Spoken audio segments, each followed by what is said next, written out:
Hi friends, எல்லோருக்கும் வணக்கம். இப்போ காலையிலேயே வந்தாச்சுங்க வியாபாரத்துக்கு. கீரை எடுத்திருந்தேன். நேற்று மழை பெஞ்சுச்சு, நீங்கள் வீடியோ பார்த்துருப்பீங்க.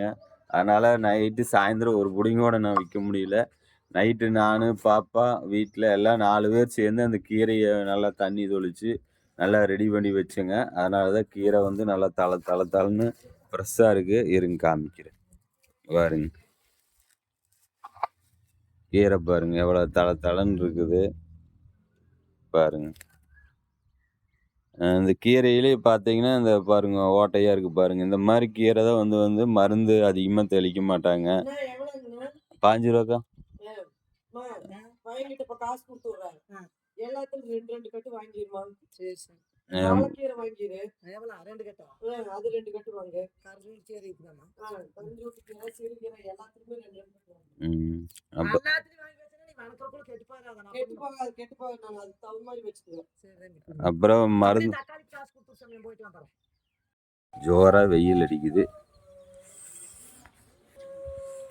வெயில் வரும் பட்டை கலப்புது காலையிலேயே. சாயந்தரம் மழை வந்துடுது. என்ன பண்ணுறது? நைட்டுக்கு ஒரு 11 மணி 12 மணிக்கு மழை வந்தால் நம்மளும் வியாபாரம் பார்த்துக்கலாம். அது வியாபார நேற்று பாருங்க தொரவுளு சந்தை கரெக்டாக எல்லாம் எடுத்து வச்சுட்டு இருந்தாங்க. காயெல்லாம் நான் கீரை எடுத்துவான்னு சொல்லிட்டு போயிட்டு வந்தேன். போயிட்டு சொல்லிட்டு போனேன். அங்கே போய் கீரை எடுக்கும்போது மழை வந்துருச்சு. அப்புறம் என்ன பண்ணுறது?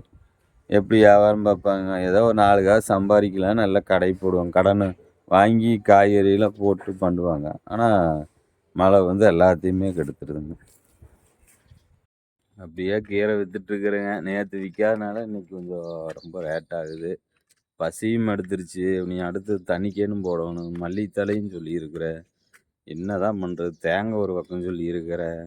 சோளக்கருது ஒரு பக்கம் சொல்லியிருக்கு. எத்தனை வேலையை ஒரு மனுஷன் பார்க்குறதுன்னே தெரிய மாட்டேங்குது.